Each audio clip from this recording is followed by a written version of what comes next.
Hi friends, ఈరోజు చేపల పులుసు ఎలా చేసుకోవాలో చూద్దామండి. మనం ముందుగా వాష్ చేసి పెట్టుకున్న చేప ముక్కలన్నీ నీట్గా కడుక్కున్నాక దీంట్లో అల్లం పేస్ట్, ఉప్పు, కారం, పసుపు, ధనియాల పొడి వేసుకుని మిక్స్ చేసుకుని ఒక పక్కన 5 మినిట్స్ పెట్టుకోవాలి.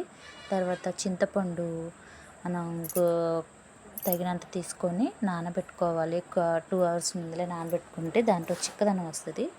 ఒక 2 ఉల్లిపాయలు చిన్న ముక్కలు కోసుకుని కళాయిలో వేసుకోవాలి. స్టవ్ వెలిగించుకుందాం.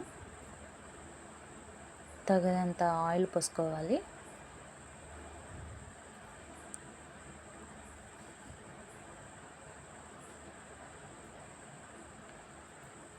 పోసుకున్నాక కొంచెం వేడెక్కాక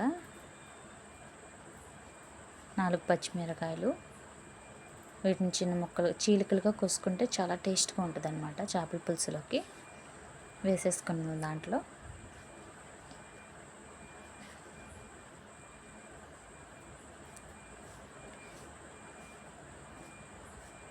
ఇవి బాగా వేగాలన్నమాట. ఒక 2 మినిట్స్ అలాగా.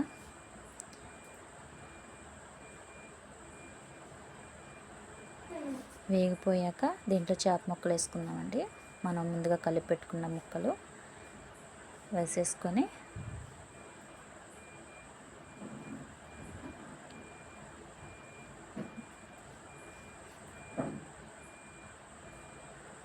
సపరేట్గా విడివిడిగా మనం జాగ్రత్తగా పక్కన వేసుకోవాలి. ఇప్పుడు దీంట్లో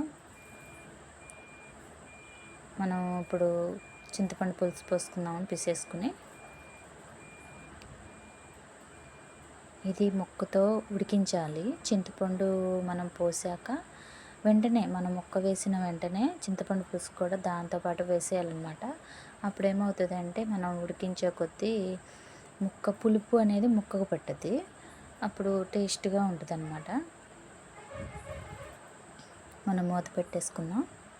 కొంచెంసేపు ఒక 10 మినిట్స్ అలా పెట్టుకుందామండి. రెడీ అయిపోతుంది. సిమ్లో పెట్టుకోవాలన్నమాట. మరీ సిమ్లో కాదు, హైలో కాదు, మిడిల్గా పెట్టుకోవాలి మంట. గరిటెతో అనేది కలుపుకూడదండి. అయిపోయిందండి. 10 మినిట్స్లో చేపల పులుసు రెడీ అయిపోయింది. ఇప్పుడు పులుసు అనేది మీకు ఎలా తెలిసిద్దంటే అయిపోయిందండి. గరిటెతో తిప్పుకోకూడదు. దీన్ని ఒక క్లాత్ తీసుకొని అలా కుదపాలి అంతే. గరిటెతో తిప్పితే మొక్క విడిలిపోతుంది. ఇప్పుడు పులుసు ఎలా తెలియాలంటే మనకి పులుసు అనేది కొంచెం చిక్కగా ఉండాలన్నమాట.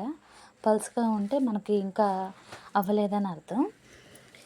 అయిపోయిందండి చేపల పులుసు. దీనిపైన కొంచెం కొత్తిమీర వేసుకొని మనం గార్నిష్ చేసుకుందాం.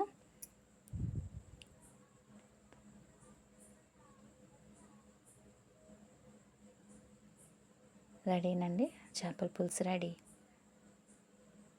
Thank you for watching.